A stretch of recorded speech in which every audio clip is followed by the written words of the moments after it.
Olá a todos, meu nome é Tércio Xisto e eu vou realizar a apresentação do trabalho sobre a determinação de elementos metálicos em queijo Minas artesanal. Atualmente, as pessoas vêm buscando uma alimentação mais equilibrada e com baixo consumo de calorias. Sendo assim, leite e seus derivados vêm ganhando um papel de destaque devido ao seu alto valor nutritivo e proteico. Dentre esses alimentos, o queijo vem ganhando destaque por ser uma boa fonte de cálcio, nutrientes, minerais e gorduras. No estado de Minas Gerais, ocorre a produção de queijo Minas artesanal.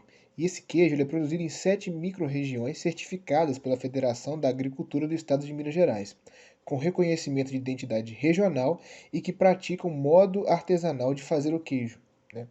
As principais micro-regiões são a do Cerro, Campo das Vertentes, Canastra, Araxá, Salitre, Triângulo e Cerrado. A determinação da composição química dos alimentos pode ser uma estratégia importante, na identificação e classificação dos alimentos.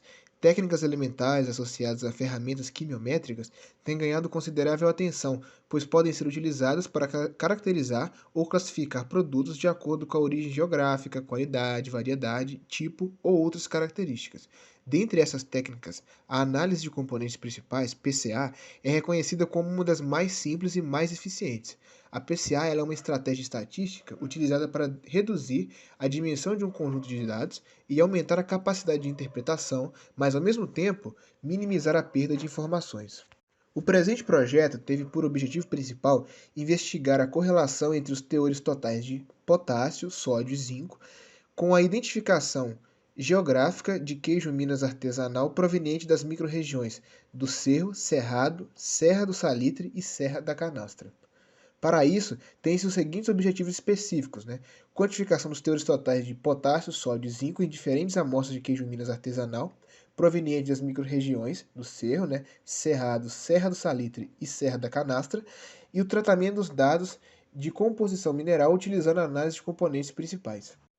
As amostras de queijo foram preparadas em tubos de centrífuga de 50 ml, os quais foram utilizados para a pesagem das amostras de queijo. Os tubos foram avolumados até 10 ml com 5 ml de água deionizada, 4,5 ml de solução de triton 10% e 0,5 ml de solução de TMH. Por fim, as amostras foram submetidas, ao processo de cavitação num banho de ultrassom e por fim foram analisadas no espectrômetro de absorção atômica em chama. Para a quantificação dos teores totais de potássio, sódio e zinco, as amostras de queijo foram preparadas e analisadas no espectrômetro de absorção atômica em chama. Após a análise das absorvâncias obtidas, os elementos foram quantificados e os dados foram armazenados em planilhas. A PCA dos dados obtidos nos equipamentos analíticos foi construída com o auxílio do software estatístico PEST. As variáveis utilizadas na PCA foram a concentração de elementos metálicos analisados. Bom, aqui nós temos a quantificação dos teores totais de potássio, sódio e zinco. A tabela 1 ela vai apresentar concentrações médias em miligramas por 100 gramas para cada analito. As análises foram feitas em triplicata. Os resultados obtidos mostram que foi possível determinar valores de concentração para as amostras de queijo analisadas.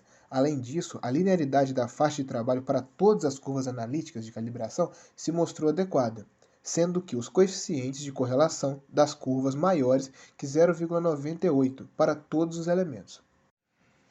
A análise de componentes principais foi obtida utilizando o software PEST. Na tabela 2 são apresentadas as relações entre a variância e os eixos gerados pelo software PEST. Cada um desses eixos explica parte da variância total.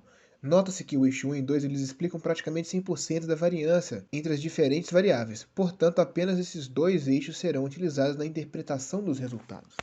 A tabela 3 indica qual é a variável mais proeminente em cada eixo, sendo que o maior valor indica a variável mais representativa. Para o eixo 1, a variável mais relevante é a concentração de sódio nos diferentes queijos.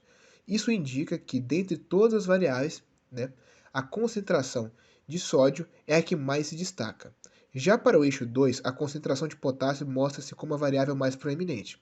A terceira variável, teor de zinco, ficaria representada no terceiro eixo. Contudo, como esse eixo é pouco representativo em relação à variância total, o elemento potássio estará localizado na interseção entre os eixos 1 e 2. Os eixos 1 e 2 eles foram utilizados para a construção de um gráfico de dispersão bidimensional que indica qual elemento metálico é mais representativo em uma determinada região. O gráfico 1 indica como cada queijo está relacionado aos eixos 1 e 2. No gráfico em destaque, podemos ver que os eixos 1 e 2 estão representados como linhas verdes e as amostras de queijo estão representadas como pontos pretos dispersos no gráfico. No que se refere às amostras de queijo do Cerrado, observa-se que elas possuem uma maior concentração de sódio em relação a todas as outras amostras analisadas. As amostras de queijo canastra se posicionam mais próximas ao eixo referente ao elemento potássio, indicando que essas amostras contêm uma maior concentração desse elemento. Na interseção entre os eixos 1 e 2, que representam as variáveis teor de sódio e potássio, se origina um terceiro eixo referente ao teor de zinco. As amostras de queijo do Cerro e da Serra do Salitre se localizam muito próximas à interseção dos eixos principais, indicando que essas amostras possuem uma maior concentração de zinco. Outras informações importantes que podem ser coletadas no gráfico de dispersão é que as amostras de queijo da Serra do Salitre apresentam baixa concentração de sódio e potássio, pois o seu posicionamento indica um maior afastamento dos eixos 1 e 2. Esse maior afastamento das amostras no gráfico 1 indica que, dentre todos os queijos estudados, o que mais se diferencia entre eles é o queijo produzido na Serra do Salitre. A partir das análises de sódio, potássio e zinco, foi possível realizar a quantificação dos teores totais desses respectivos elementos nas amostras de queijo Minas artesanal, proveniente das microrregiões do Cerro, Serra do Salitre, Serra da Canastra e Cerrado. Utilizando o software PEST, foi feita uma análise de componentes principais que permitiu construir uma correlação entre a região produtora de queijo Minas artesanal e os diferentes teores de elementos metálicos. Por fim, foi possível perceber que o queijo da região da Serra do Salitre é o que mais diferencia dentre todos os outros queijos estudados.